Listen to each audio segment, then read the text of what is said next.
Okay, so we're gonna do a little video. It's everybody's in here. This is unusual. Let's see if I can flip it real quick. Those two aren't normally in here. Yeah. So go ahead and do one last video with the broken phone because this is yeah. It's got like my reflection over here too. It did not occur to me when I dropped my phone that there's a possibility I could get it completely replaced. So my mom's got a broken screen too, but hers isn't broken near as bad as mine because mine's got like this green line that goes down to the spot where it hit the quartz crystal, and it kind of spirals out away from that. But then, of course, with this whole action over here, where it's got the reflection, it's because the part of the crack goes on my camera, or on the camera lens. So she was wanting to see about. She said we really need to get these fixed. And we took my grandma to an appointment and went out to lunch, and she saw mine. I think my phone bothers everybody else more than it bothers me. And the biggest thing is, like, yeah, it's annoying because, like, the biggest problem I have is if I'm typing something for, let's say there was a comment or something that I was doing and it happened to be right there on the screen where it was like, it had this big, well, it looks like it's broke. I don't know. The point of impact, I guess. But it made me laugh because it was just one of those things where it's like my phone just slid out of my hand so easily that day. It's like, what the hell just happened? And then when it got broke, or when I saw that the screen was broke, it's like, I feel like that's kind of a little bit of a nudge to pay less attention to my phone and, you know, focus more on the writing end. So that's kind of what I've been taking it as. So if I'm at the point where it's annoying me because of this green line on my screen, like I mean, currently parallel with the corner of my walls. But yeah, like, it doesn't really bother me because I'm not spending as much time on my phone as I have been. And if I get to the point where it is bothering me, it's a sign that I need to put it up, right? So that's how I've been looking at it. But, so I finally looked into it enough to figure out how I had to go about getting the screen replaced last time. And it asked if there was any other damage, like if the camera had any damage or anything. It's like, well, actually, as a matter of fact, it does. So, I mean, I don't know. Anyway, they're sending me a phone for like $99 for the deductible, and that's it. I got a new phone today. As I'm filling out the documentation for it, right? I asked the question of next day delivery for free shipping or same day delivery for no extra charge. It's like, if you're not charging me more to have it shipped to me today, why would I wait till tomorrow? I'm sure there's more to that, but it's just like, I don't understand why I would wait if there's an option of getting it today with no extra charge. I mean, because either way, it's the deductible that's still on there. But anyway, so I'm getting a new phone. And it'll be the exact same one, which is fine. And there's been all sorts of phone drama around here lately. My dad goes into the stuff that's not... basically the stuff that's set up to spam you, right? So he'll get on the Facebook reels that, just incite the hate and whatnot. And yeah, I agree with this, so I'm going to watch more of this shit. But then, like, the more he does that, of course it translates over to YouTube and all the things. So, so he's doing Facebook, doing YouTube, and sticking with the same crappy content that the hate rhetoric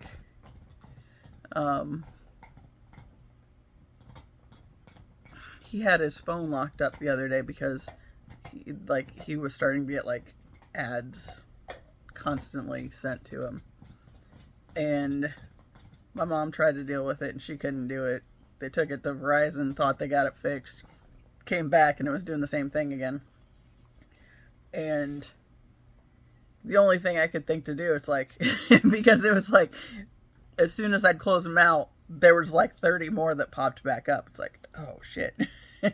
So I finally was like, all right, so how do you feel about having a factory reset? Because that's the only thing I know to knock this out of the, make it stop being an issue. And he said, I don't care, just make it go away, right? So I did a factory reset on his phone.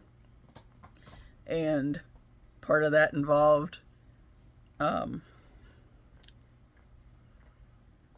turning the phone off, and then, there's a process and all that. So it followed what it told me to do and got everything deleted, right? Good factory reset all the way back. And the next issue was he didn't know his password, like to his Google account or anything. It's like, did you try getting on your computer to figure that out, or reset a new one so then you could like translate it to your phone? Like something along that end. And there was some issue with that. Couldn't do that. Well, yesterday he asked if I could do another factory reset on it. It's like, okay. So he brings it to me because he can't remember the passcode to get into the phone that he just set up after I cleared everything off the other day. And so he brings it to me and I'm looking at it and it's like, I tried to shut it off so I could go do the factory reset again, and it wouldn't let me shut it off without a passcode. It's like, yeah, I think you need to take this to the store because I don't know what to do with it. So they went on a little journey to Verizon, and my mom said she's due for a new phone, so she thinks she's going to go to an iPhone because she's wanted to for a while, and every time she's mentioned it, my dad hasn't wanted her to, so she hasn't. This time, since she's due for a new phone, she said she's just going to let him have hers, and then, and it's a newer one than I got, so it's like, she has the S24, and mine's a 23. I was like, how long have we had these things? Because we were just trying to figure it out in the car, and she said she's had the new one for a year. It's like, where were we at when we got the original, or got the one that I have now? And she says she thinks she had it a couple years before she lost her phone. It's like, I feel like that's accurate because that's where I've been going to. Is just like, I feel like 3-ish years. But I'm kind of surprised they haven't been hounding me about wanting something, spend more money. Which I'm not really up for a bunch of extra expenses if I can avoid it. I got paid for dog sitting and was going to buy the year supply of the HeartGuard so I could, be good for the next 4 months for the heartworm protection on my dogs, right? Because it wouldn't make it to the year because I can't afford to do that right now, as far as like for all of them. But I could get one for the year and be okay until I can get something else figured out, right? Except the vet wouldn't approve it because I sent it through on Ziva. Should have done Gidge. So the vet wouldn't approve it because she is a month behind on her shots. She was due on January 10th and she has not made it in. So she's set up to go to the vet on Thursday. So I can do one or the other. I can't get both the year supply of the HeartGuard and the vet visit. So yeah. But she'll at least be up to date so then I can do that. And again, Taz is like 8 months overdue for the vet. He's still been getting the HeartGuard, but I know they're going to be hounding me about that one too. Especially I know they'll probably be pissed, and if I say that, hey, I'm going to split it this way, because you're not supposed to do that, right? But at the same time, I kind of feel like that vet that I've been going to is probably not going to be able to keep its doors open real long because it's crazy expensive, and I think a lot of people are moving away from them. I liked the fact that it's like 2 minutes away. That's helpful. But yeah, like, I actually wanted to call the vet that my mom started taking hers to, because there's a lot more vets in that office, and they have more hours and all this stuff, but it seems like they're a little bit cheaper. So I thought about calling them to see what the comparison would be and possibly switching, but I set up her appointment, so I'll probably go ahead and see how much it would be, just so I have the so I can compare and decide if I'm going to continue going to that one, or if we're going to do like it seems like just about everybody else is doing, and go elsewhere. But whatever. Oh, sorry, touched his toes.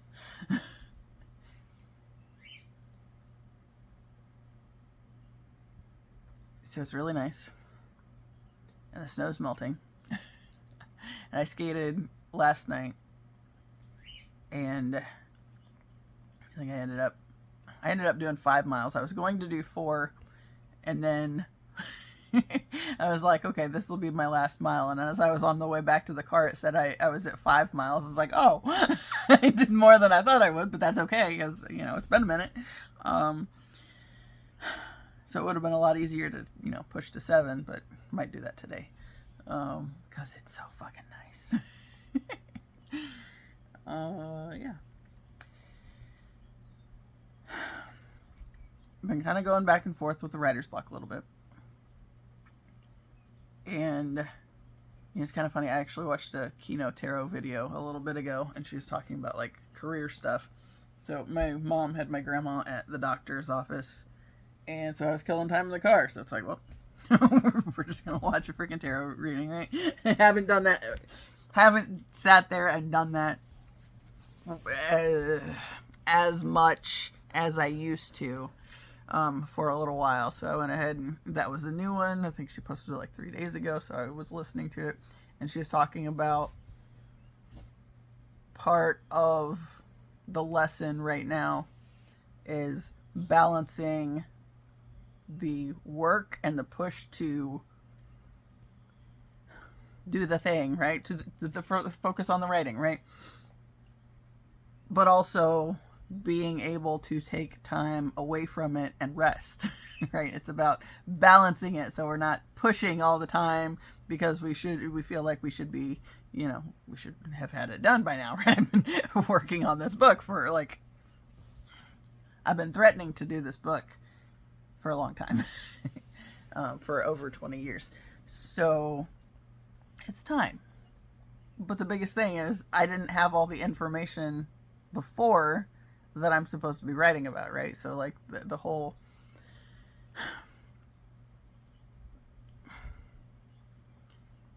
premise is ultimately like in all the time that I struggled with the suicidal ideation and all that, it's like there's still this little glimmer of hope along the way that something better might exist out there for me, right? So the focus is kind of on the hope aspect of it. Like that's the bigger piece that's driving, driving the story, driving my my existence still, all that fun stuff. But I always got hung up on it because it's like it would go heavy, and then I wouldn't be able to pull myself out of it. It's like, so I would have like a regular writing routine, and then I would start writing about some of the stuff that, I've talked on here recently about that I realized I was dissociating through. and not knowing how things fit together. And I would get so bogged down in the heavy stuff. And then I wouldn't be able to start working on it again. It's like I would just like completely just burn out, because it's like I don't want to think about that. Right? So then there's a struggle of, I feel like this is a big important piece of the story that I'm supposed to be telling, but at the same time I can't tell it without getting buried under the heavier, harder feelings, right? So then it's like, once I take myself back into that space, it's like, well, now how am I going to pull myself back out of it, right? So on that end, the counterpart connection thing has been an important part of driving the story forward, right? Like the whole reason I've been able to focus on as much of my healing in the past couple of years that I have been is because this whole connection came up, and now it's like, you can't hide anymore. Now you have to do something. Right? So, and even though I haven't met this person in person, which seems, honestly, it makes so much more sense on that end, that I've had to that I've questioned my own sanity at times along the way. And then, both sides of my family have mental health issues to varying degrees and all that stuff. It makes sense, that I would need to have that background in doing this thing, because I'm writing the story. That's a means of processing through the really dense emotions, the hard feelings, and the times of getting stuck, and being able to demonstrate the things that were playing in on the constant suicidal ideation, and the places where I felt like my voice was stripped away from me over and over again throughout the years. But balancing it with, there's this hope for this other thing that's pulling me forward now, right? And that's literally been what, honestly, at least since 2019,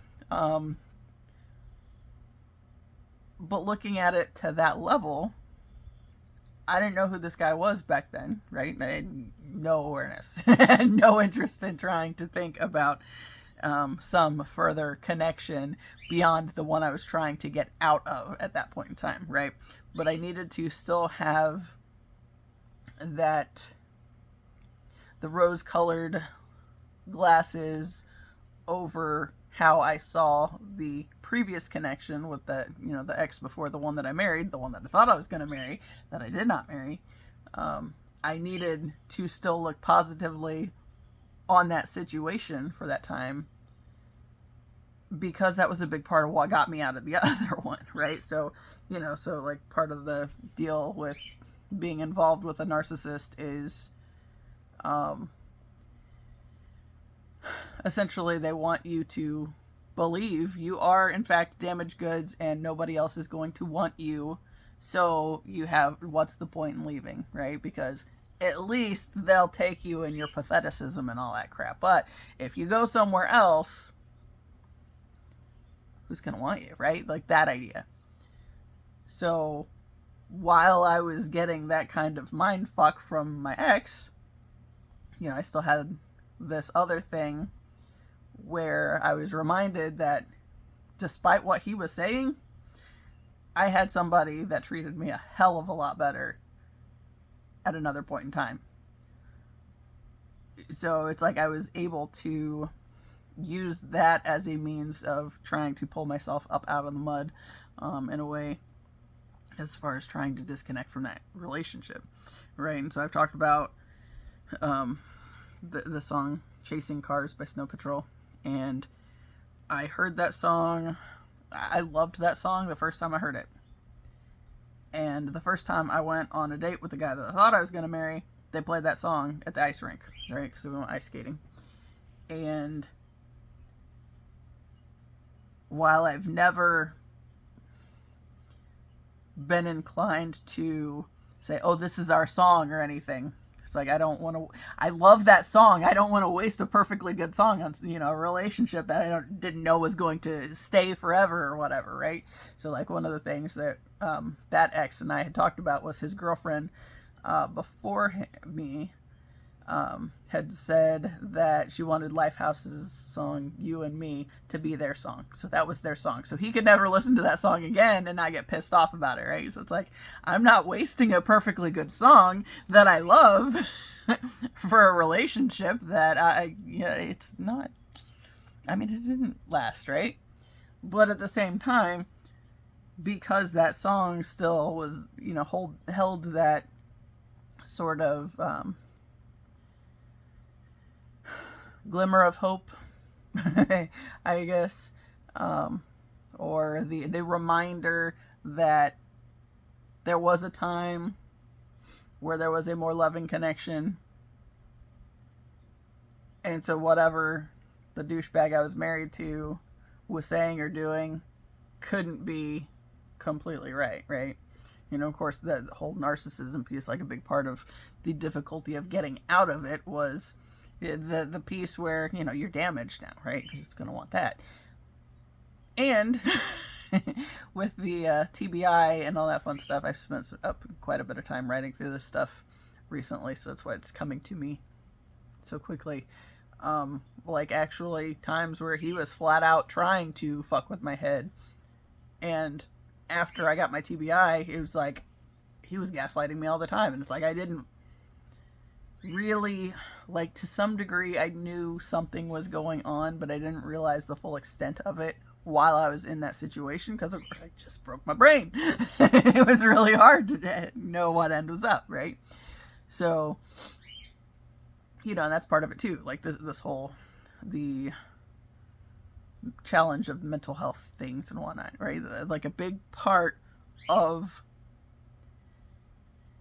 needing to sort through the mental health questions is for the sake of, essentially a big part of the questions that I'm tackling on my own journey of this, for writing this whole thing. It's like I never doubted that God was real, right? Whatever you want to call God as, not, I know that term doesn't resonate a whole lot with a lot of people, and I kind of struggle with it because of my religious years. But, like, I've never had a problem believing that there was something bigger out there that was ultimately in control to some degree of everything that was going on. So part of this whole process has been balancing all of those things, right? Like my belief that there's something more that's going on, but then also dealing with this aspect of, but then I ended up in this really shitty relationship, right? But that too, one of the, I think one of the more important things that I've realized is part of the, this is going to sound completely stupid, part of the draw to my ex was the fact that his name meant God has remembered, right? So this was an idea that I struggled with for a lot of years.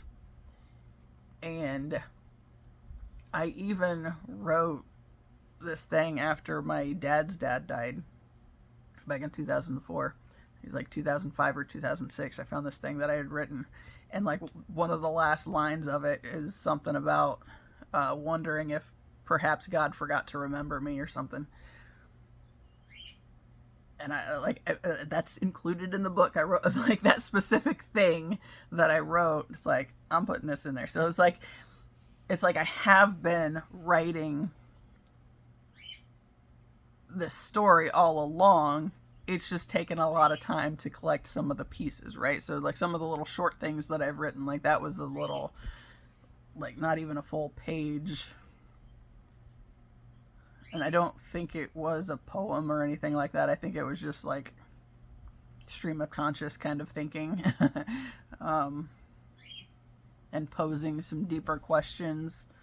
But yeah, like the idea that God forgot to remember me. So then I end up in this situation where I end up getting married to this guy whose name, Zach, means God has remembered, right? And that was a part of the thing. But what I wasn't paying attention to at that point in time was there's always been this question of what causes somebody to get into an extremely toxic relationship and feel like they are so stuck that they have a hard time getting out of it. And like there's nothing better for them, right? So the only way to get that lesson is to go through it, right? So I did that, right?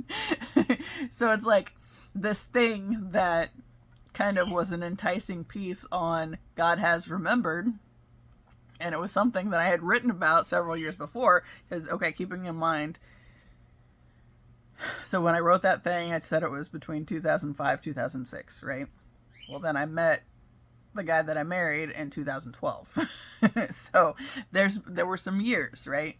And so like that wasn't necessarily what I was thinking at that time frame, but I've always been into name meanings and all that kind of stuff. So when I did look it up and then that came up and it's like, well, so there's more to this, but maybe I wasn't paying attention to which end of things that would require the information through, right? It's like, while that's always been a big driving question of my path, you know, there have been times where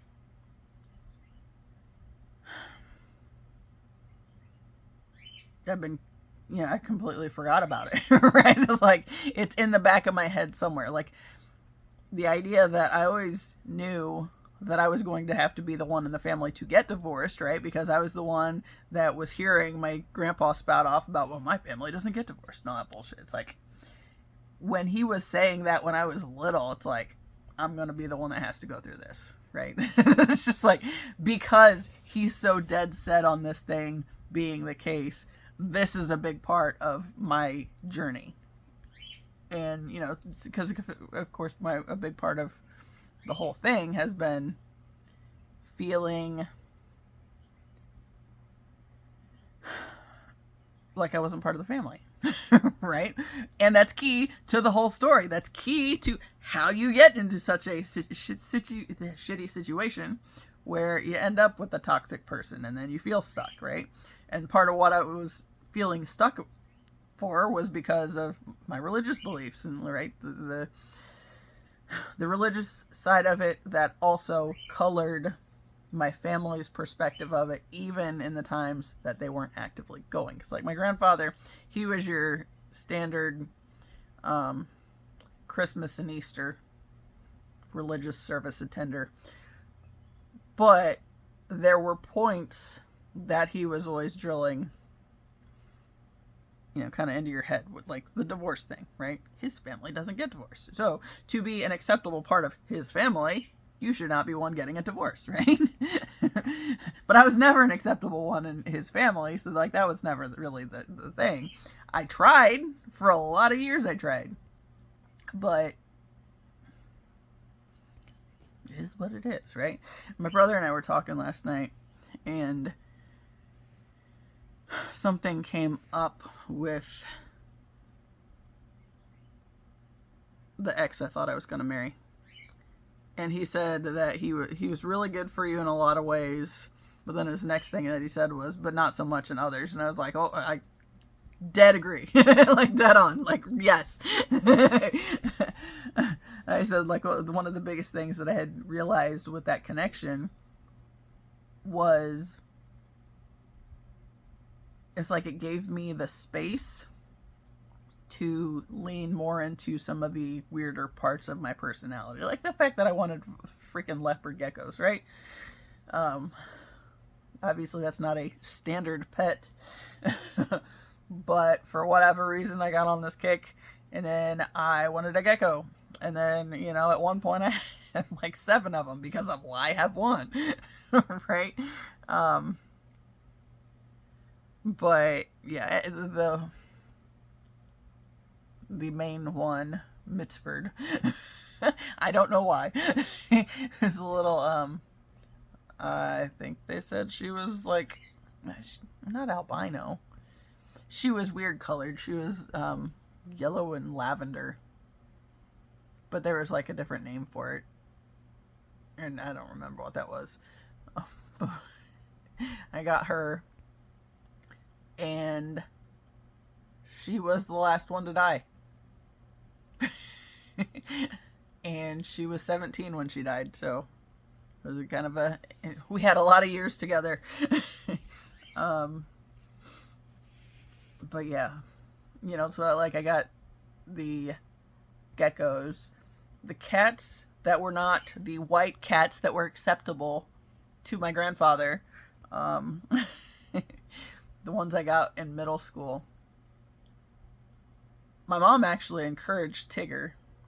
That was her idea. Because she knew someone who had a cat that had kittens, and one of them was a Manx.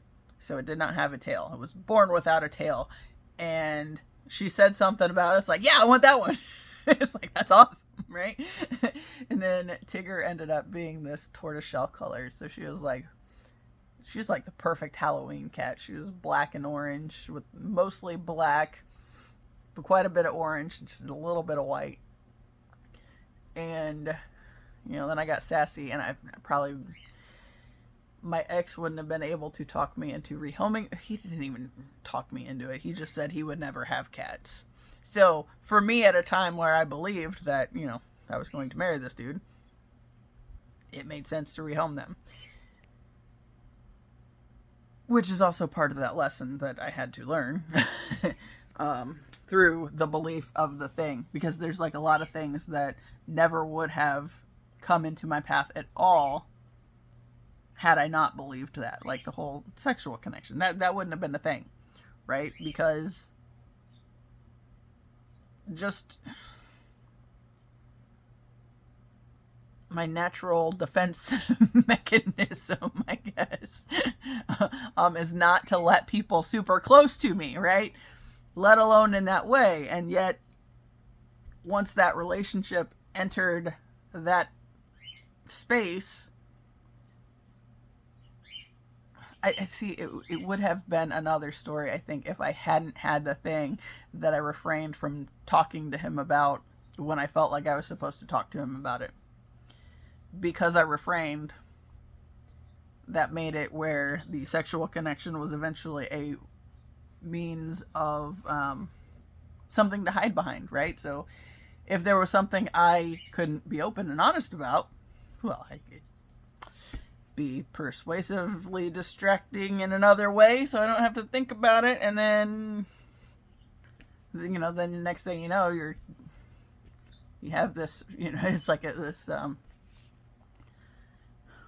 slippery slope. Like it went from one thing that I wouldn't talk to him about, and then that thing kind of felt like it was bigger because now there's the level of you're also not being fully honest, right? So if you're not being fully honest and vulnerable about some of the other things that you felt like you were supposed to talk to him about and you refrained, how much more, you know, it's like it just started building. It's like knowing that there was the thing I didn't talk to him about, even though I knew it was a safe space that I could have talked to him about it and it wouldn't have been a problem, I judged me, right? So that the biggest piece about that lesson was I was the one judging me, right? And it was my own worst enemy, right? So then it ends up being, like, the relationship ends up becoming something that it was,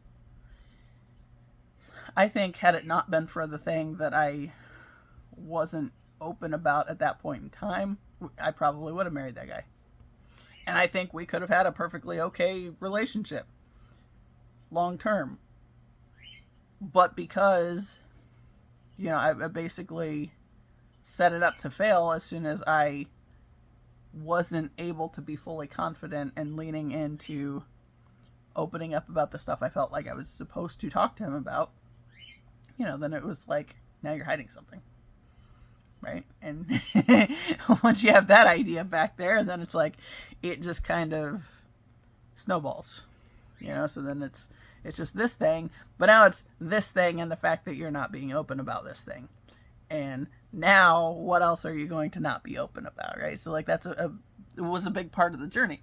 that's a big part of how I got into the toxic mess that I did with my ex, because I started, basically chipping away at myself through these things that I would, hide behind. That once the relationship ended, then I had to face that idea that the only reason I got into that connection was, or allowed that connection, was because I believed that I was going to marry the guy. So then, what does it mean when that didn't happen, right? So there's another level to it. So, right, it's like all these different pieces that added up to get to the hot mess that it ended up being. But then there were still things, even in that connection, that, no,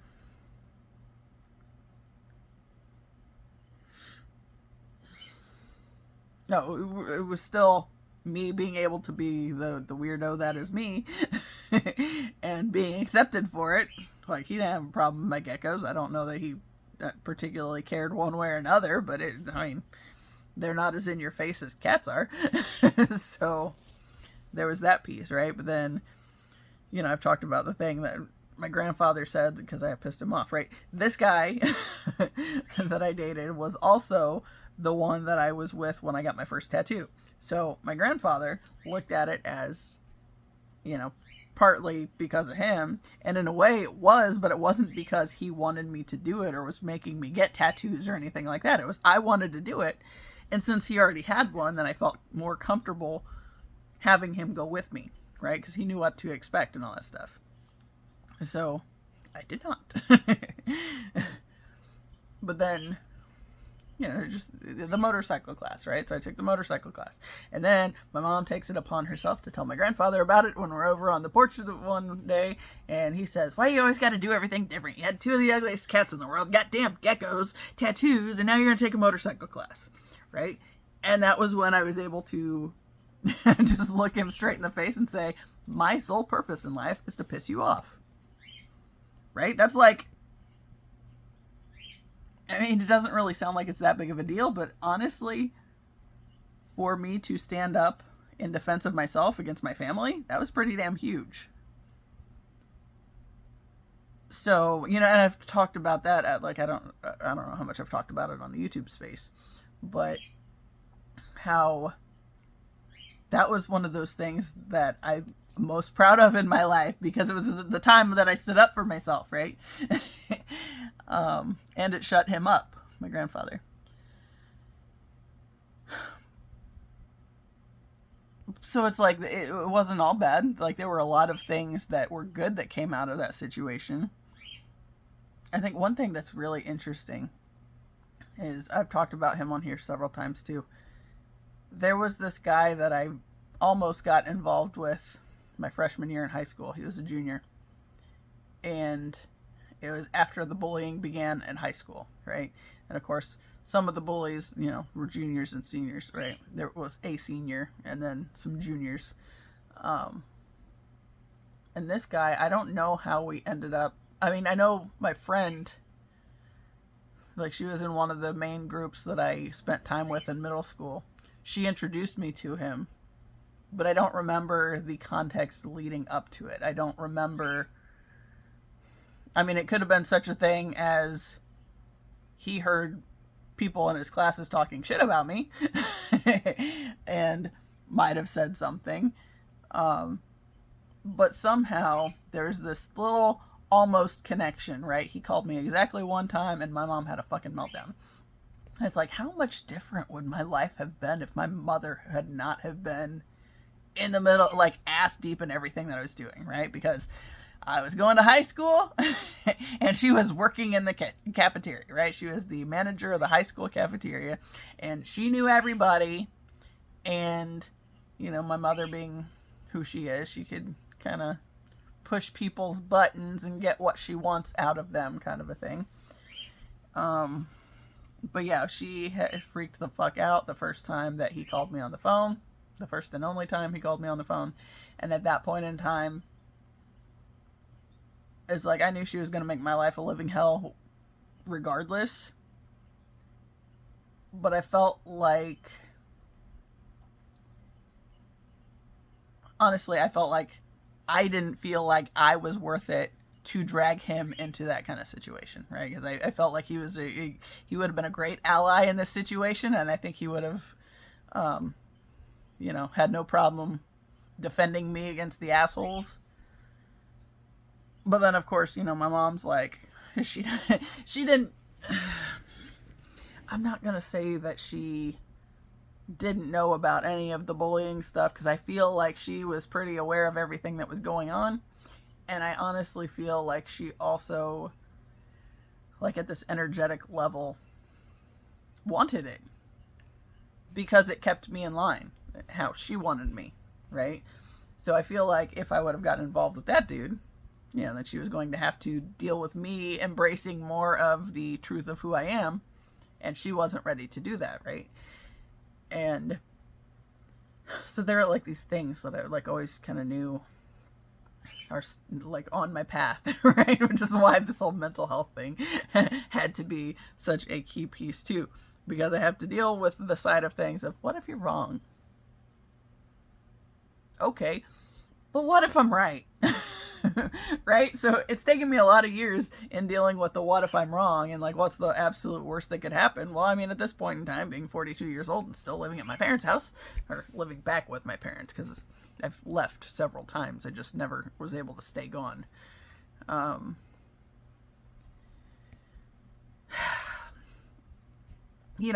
again, that was part of it. That was exactly how I was raised, to go out in the world and self-sabotage to prove I can't do anything without my family, right? Like that was one of the biggest issues I had anytime I left my ex, the one that I did unfortunately marry, because I would leave and then he would get in my head as far as, you just can't be away from mommy and daddy. It's like, but I can't stand them, so what the hell's going on here, right? And honestly, that can't stand them thing, that's more recent. And like my mom, I can tolerate a lot better than my father. Like I can't tolerate him anymore. But it's always been there, right? So like with my dad, this thing's looking at me. Better be in the video. Hi.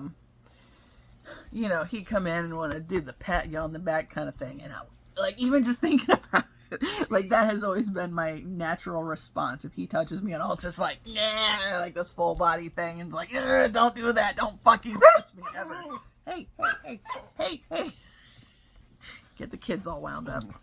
No, please. I don't mean it. Stop. Okay, got the kids distracted with dinner, so they'll leave me alone. But yeah, like the stuff with my dad, it's like, by normal standards, no, he never did anything in particular, but it's like, I've always had that aversion to him.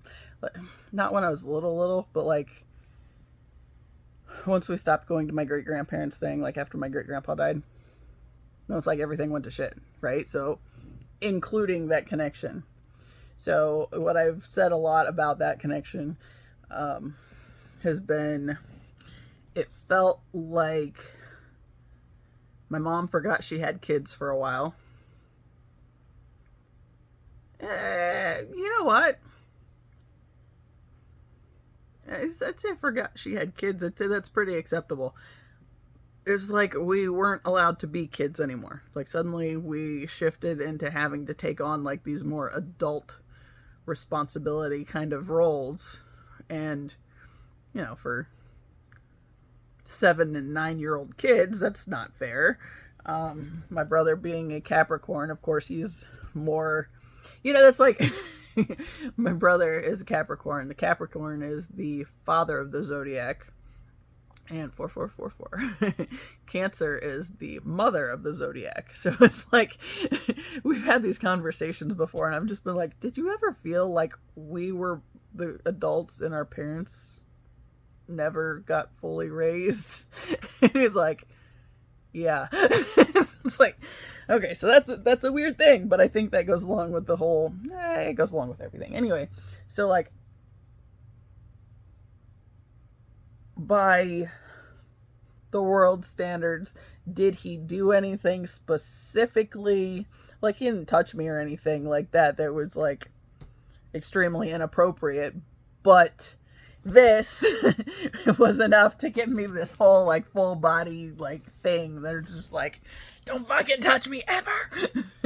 Right? And like him and my uncle, the one that I had to contend with that whole issue, right? So a few years ago, or a couple years ago, there was an issue with the puppy, the corgi that's now 2. She just turned 2 yesterday. So, about a year and a half ago, right? So we're over at my grandparents' house. Gracie is being a pain because she's been told by me and my mom and my aunt repeatedly not to pick up the puppy and carry the puppy because yes, she was strong, but that only lasts so long as far as like when she picks up something heavy to carry it. And I watched her drop Pepper. And Pepper is old, right? I think she's like 14 now. So we didn't want her touching, like picking her up. Like that was the thing. We did not want her carrying her at all because we didn't want to take a chance on her hurting the puppy's back, right? Because that's something with the longer dogs is long dogs, or like the long dogs, long backs and short legs, right? More prone to back problems, right? So we didn't want to take a chance on her hurting her and then the dog having permanent issues or whatever. But then there was this whole thing that came up with my uncle was going to let her not only carry the puppy without a leash from her yard over to my grandparents' house. My uncle was not big on wanting the dog to begin with. And his daughter kind of really pushed it. And it wasn't necessarily that she wanted him to have a corgi. It's that she thought he perked up more when they brought their dog around and she thought he needed one. So she pushed it from that angle. And my aunt is all about animals, right? She's a cat person that also loves dogs. But now, so she got the dog and, my uncle has moments of being a dick about it. But if something would have happened and like Gracie would have dropped the puppy back then and she would have gotten in the middle of the road or something, then I feel pretty confident that my uncle would use that as an example of this is why you shouldn't have gotten a puppy kind of a thing. Even though it would have been on him because he was letting how old was she? 8-year-old child carry the puppy when she had been told repeatedly not to, and without a leash, right? So it's like he was asking for something to happen. And I saw that she was getting ready to leave the gate with that puppy in her arms. I said, don't you dare, kid. Right? And they're like, I'm sitting on the patio over at my grandparents' house. And it's just like, don't you leave that yard with that puppy in your arms. It's like, you are not supposed to be carrying that puppy. Period. And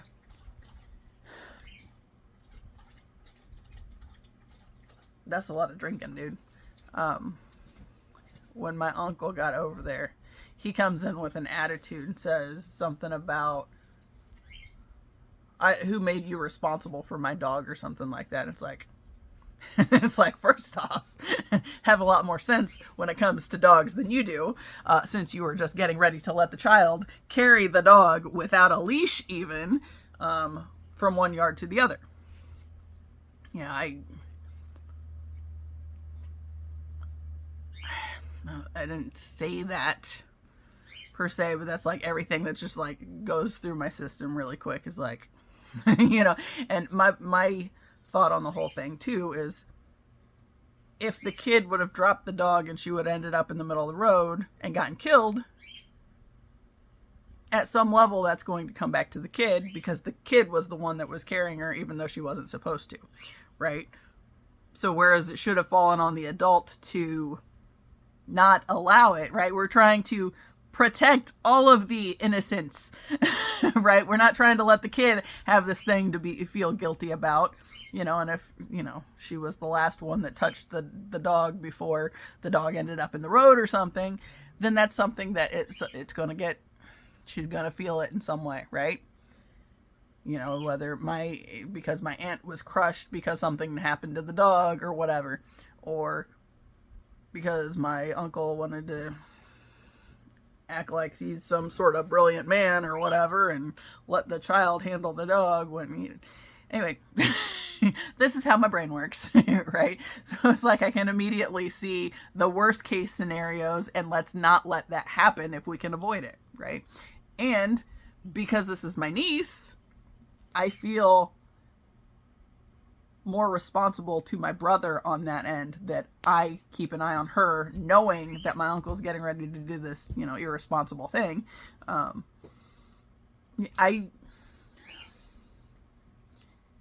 One of the biggest issues I feel like this family has had is inconsistency, because you say the thing, but then, you know, you play your cards right, manipulate the right person, then you can maybe get your way, kind of a thing. So it's like we're not being consistent. When one adult says, don't do this, somebody else is coming along and it's like, well, maybe it's not so bad, or just don't tell them, right? That's like my mom's friend that was in that one day, and I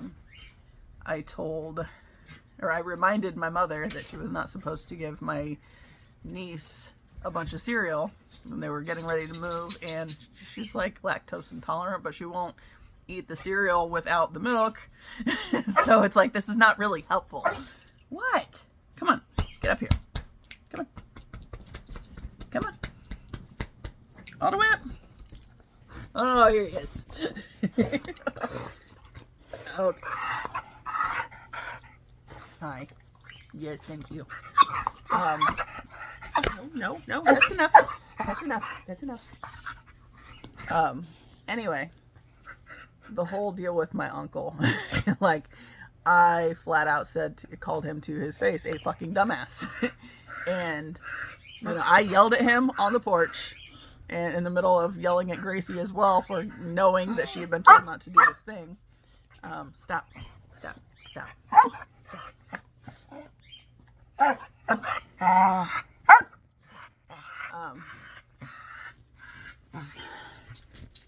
But anyway, it was like that. I had this little bit of an explosion on the porch. Nobody in the house heard it, which I was kind of surprised. Although, I mean, they had the windows closed, yes. But it was like there were a bunch of people sitting at the table. So my mom saw that there was some kind of disagreement, but, you know, she didn't know what was going on. But, like, I went off, and I think the last thing I said was that he was a fucking dumbass. And I got up and walked off, and I walked back home, right? And then when my bedroom was, like, because this is my bedroom, when this was my office, and my desk was over on that corner, I was sitting there. Of course, I can look out the window and see everybody at the other house. As I was thinking, it's like, okay, that seemed like it was loaded, like there's more to what was going on than just this thing that was the apparent trigger, right? The trigger. Don't screech. Don't screech. Put that in there. Keep it in there. No. Put it back in there. Put it back in there. This is what the corgi does to things. Yeah. So I was over here and I was dealing with that point, right? And it's like, all right, so that seemed like a lot, you know, like it was more loaded than just this thing in the moment. So what's that all about? And what immediately came to mind was when I was 9, and we had the family room built onto onto the house, right? So our house was the shape of a Kohl's box, like one of those Christmas boxes, you know. I'm gonna put you outside, dude. I want to hear you. Shh. Okay, he is busy work. He's got a boner in his mouth now.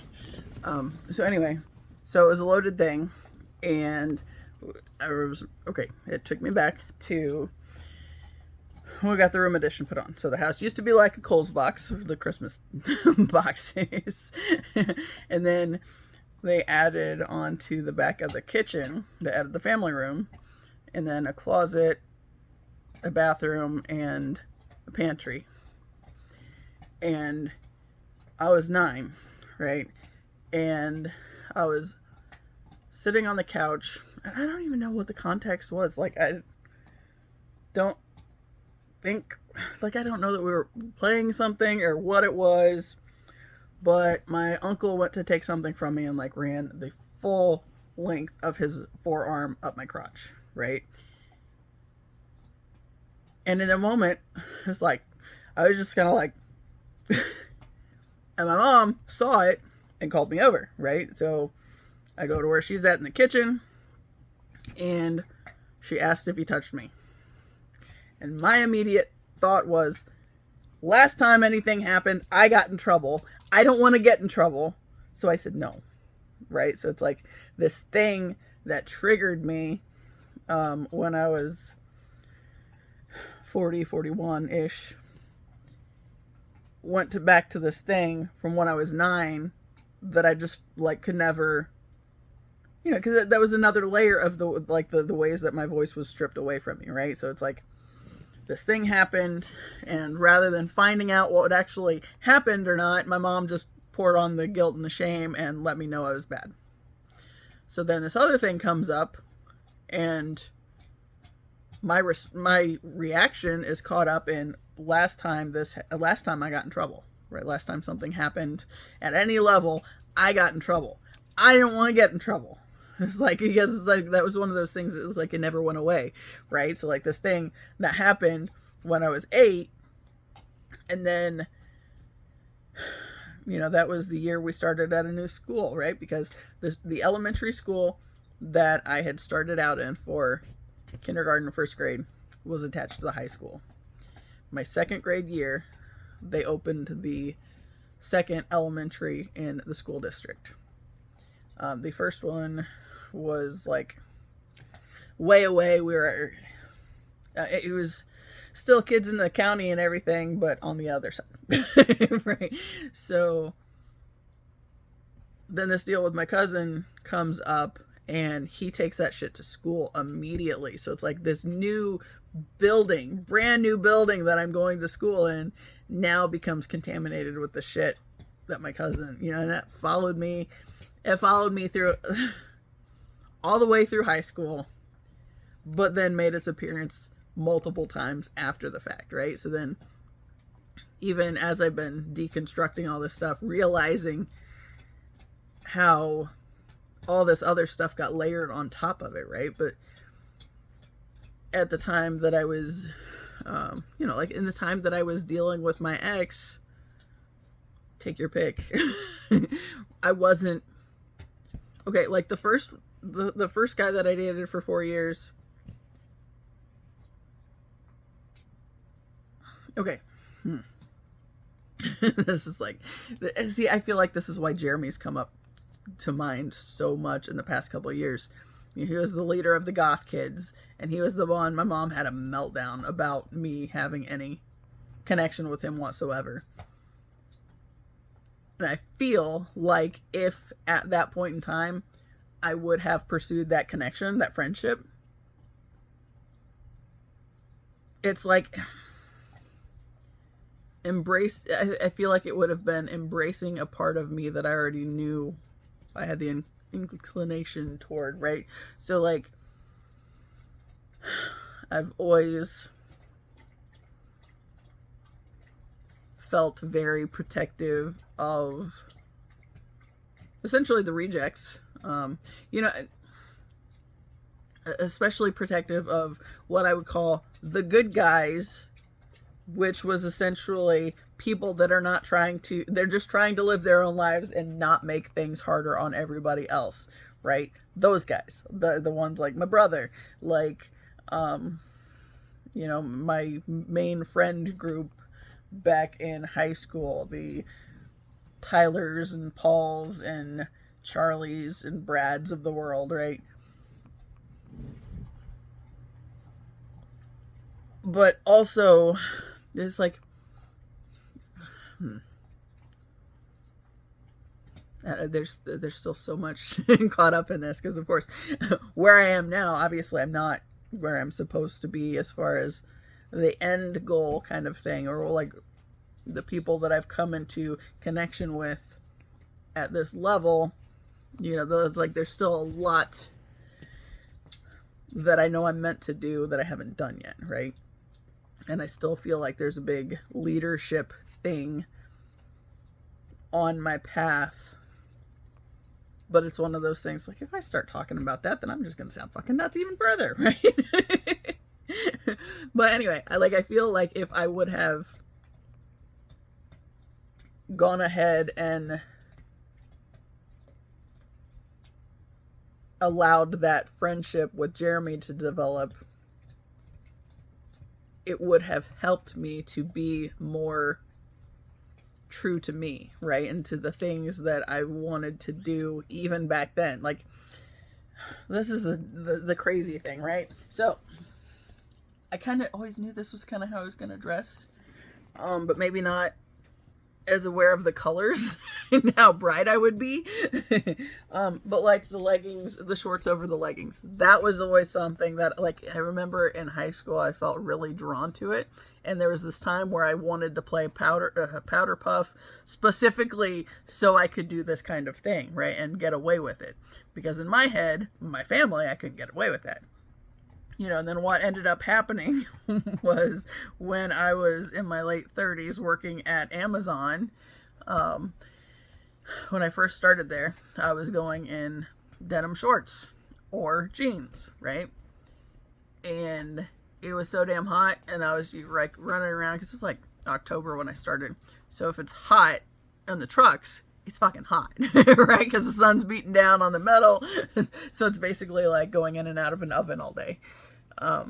By the time I got to where I was walking out to my car at the end of the shift, like a 10-hour shift, now I'm walking out to my car and my thighs have chafed so badly that I'm practically in tears because it hurt so bad to walk. So then when Amazon says leggings are acceptable, it's like, well, hot damn, I'm going to do that, right? But because of how I've always been, like, I prefer as much of me covered around, especially around men, because it's like, you don't know what kind you're going to be around, right? The ones that have most consistently caused me pain in my life have been white dudes, right? That's like across the board. And I've talked about when I was like in 3rd grade and we were learning about the civil rights movement and all that stuff. I remember thinking specifically that I could never date a black guy because I wouldn't want them to have to deal with any kind of issues with my family. But what it ended up doing, because that's you say that randomly, that sounds kind of like some crazy shit, right? But I was 9 and I posed this thought, but what it ended up being that I didn't realize until the past couple years was that gave me a safe group of people to be around, right? Because of course I also learned about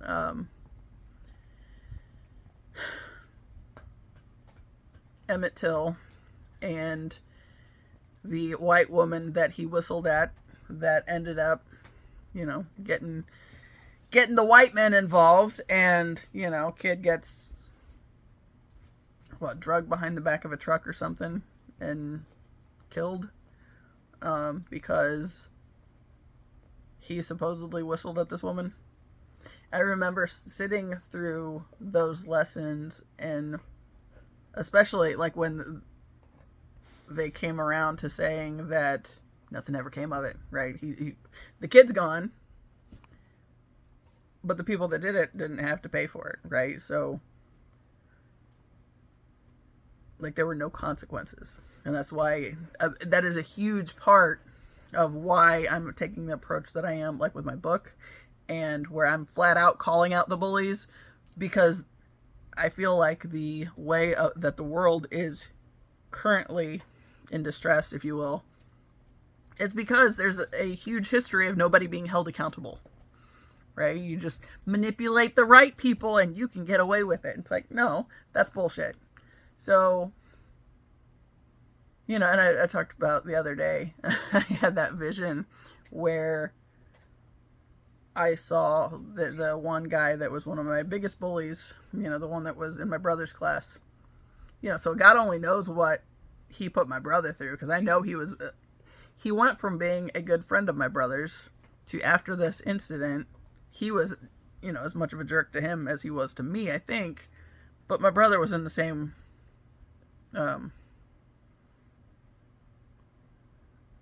sorry, my mom just sent me a text. No, I didn't call them. I just filled out a thing online. Anyway, hopefully she doesn't call me, because that would mess everything up and that would make me very sad. But anyway, like, this guy that, you know, was in my brother's class, he made my life a living hell my freshman year.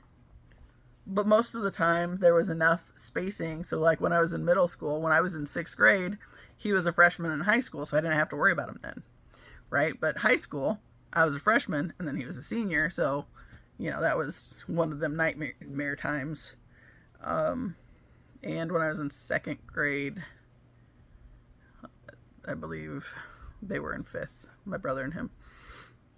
So, he was, you know, he was there enough. And my mom was still babysitting his sister, in those years. So it's like, even in the years that I didn't necessarily see him, you know, I was still having to see him when he'd come pick his sister up, which luckily wasn't a lot, but it was still enough when there was this thing that was kind of eating me alive and I couldn't get away from him, you know. So then, this is my house. This is supposed to be my safe spot, right? And then it's anything but, because he's randomly showing up in the house. And then because, you know, my mom and dad are the way they are. But I didn't really realize how bad they were until I've started to process through this stuff, right?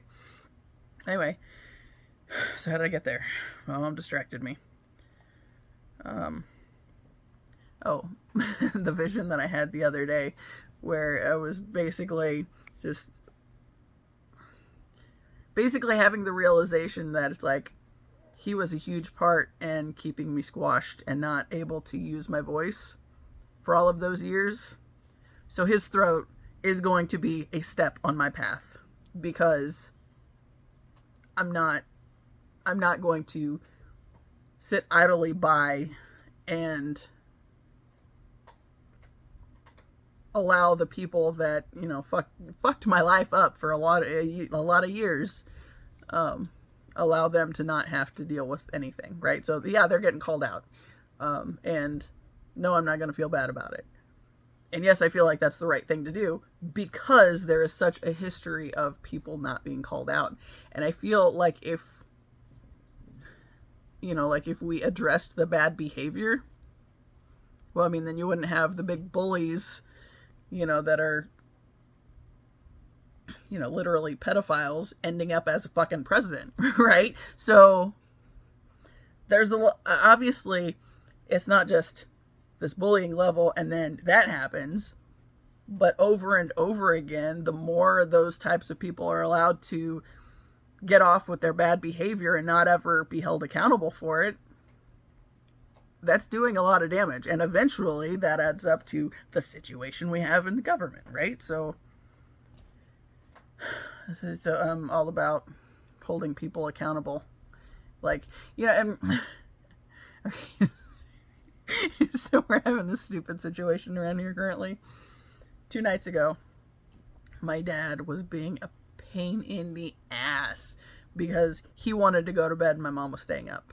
She was at her computer she's had this project she's wanted to do for Gracie and also for her. She's like putting picture books together and she wants to have a copy of it as well, but she wants to do it for Gracie. That's the big thing. And there was a span where she lost her pictures But then she found them. But then my dad somehow ended up getting on her computer and he lost her pictures, which pissed her off because she just found them after like 3 weeks. And so, she got that handled. But she's still working on this thing, right? And she's 65, so if she wants to stay up all hours of the night, she's on disability, so she's retired, all that stuff. So she's like, she should be able to, right? In theory.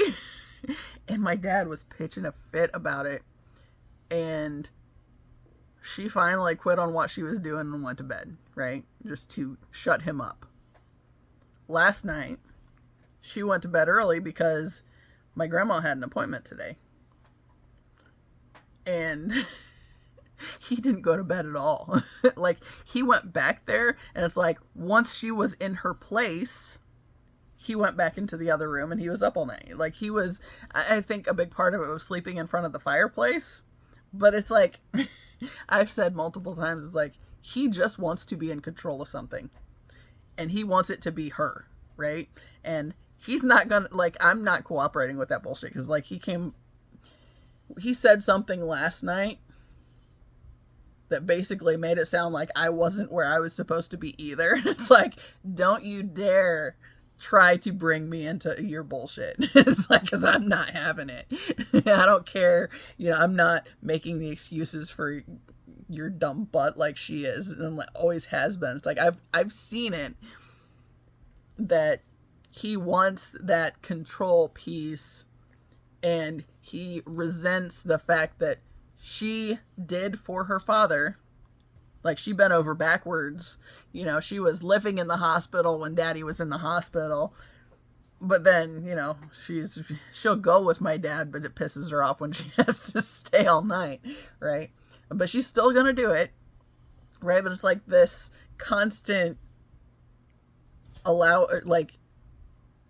giving in to what somebody else wants. It's like he's always just wanted that control piece. And now that I've realized that, it's like, we're just not. It's like, you can tell me to go to bed, and I'm going to tell you to fucking piss off and get out of my space. Because that ain't happening. And like, the time frame that I'm having, that I have the best luck on writing seems to be, like, I've done a lot of writing during the daytime, and it was, like, really productive.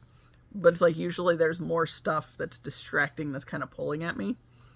But then here lately, like when I've had the blocks during the day, it seems like from 8 to like 1 or 2 in the morning seems to be a good span of, like 8 p.m. to 1 or 2 in the morning.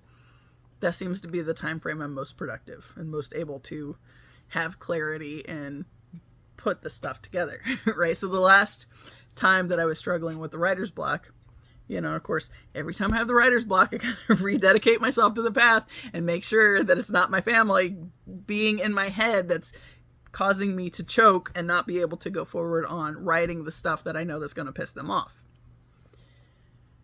So, yeah, so like that's a lot of, and I started a document the other day specifically for the story of my dad calling me a dumb bitch, right? Because that's going in there. Absolutely it is. But also that piece where when I did the video, when I rewatched the video later, I realized that I sounded like I was making excuses for him.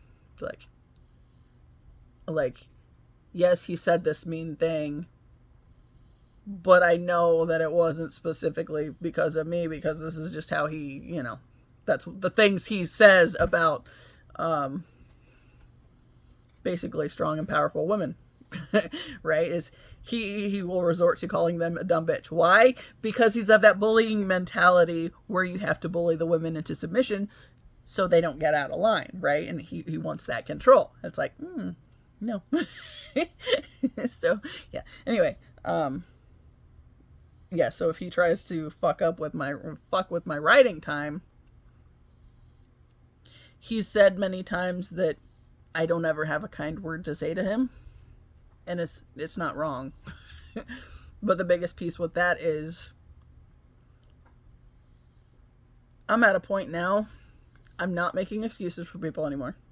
And if you're putting shit into the world, into my environment, and trying to contaminate what is supposed to be my safe space, right?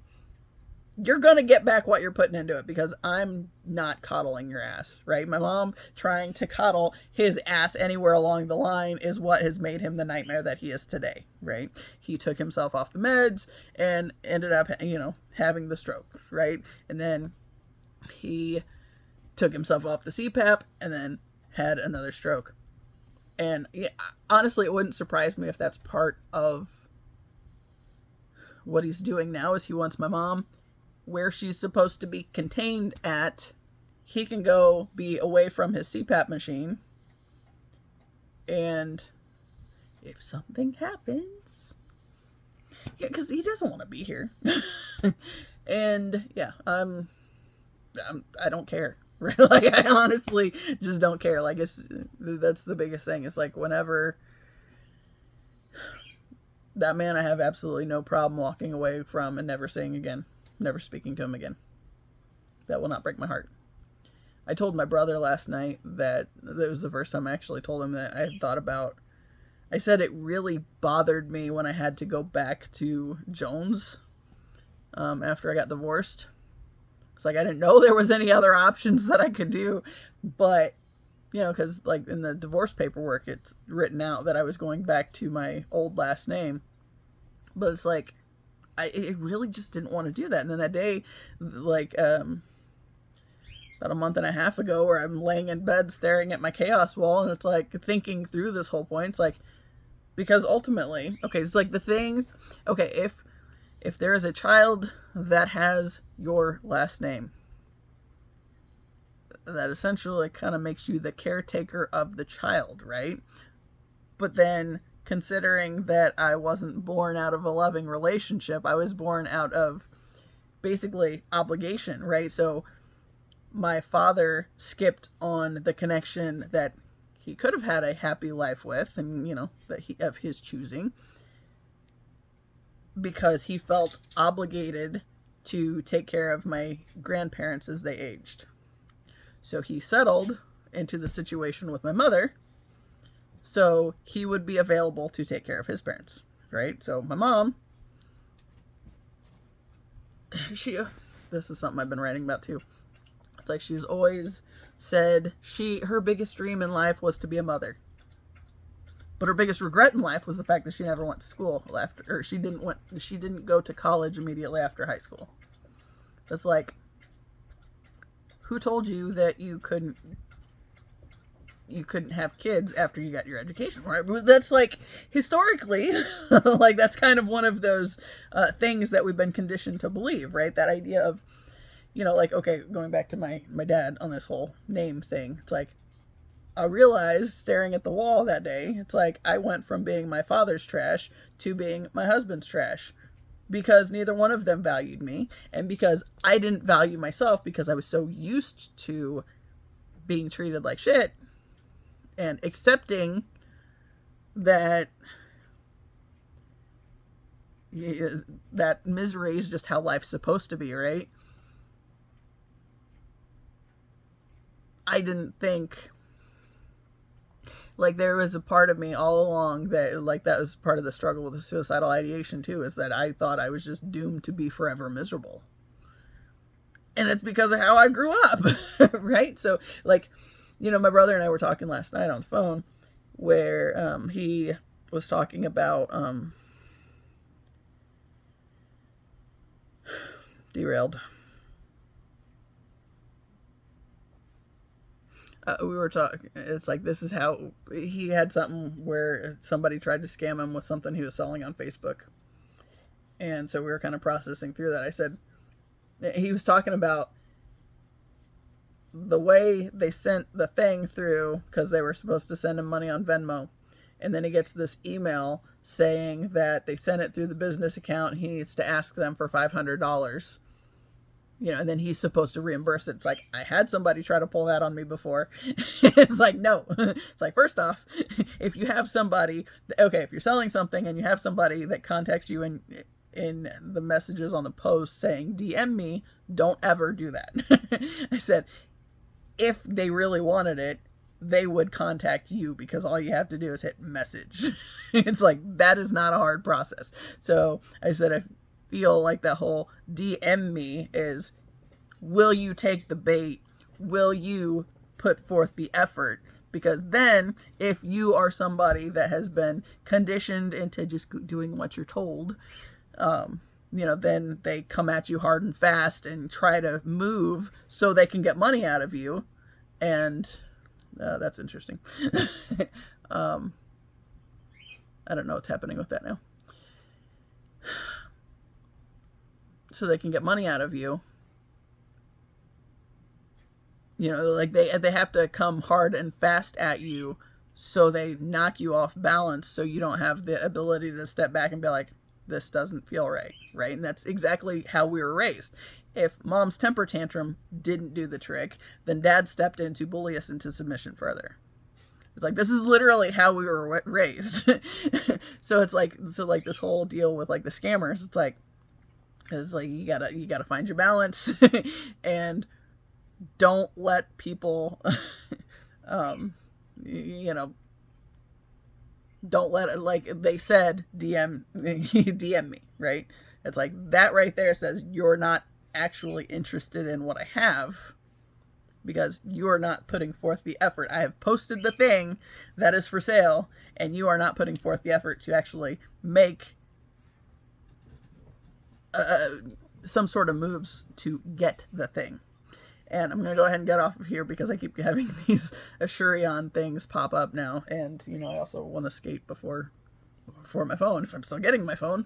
I don't know if that got canceled out somehow or whatever, since they're fiddle farting with Verizon.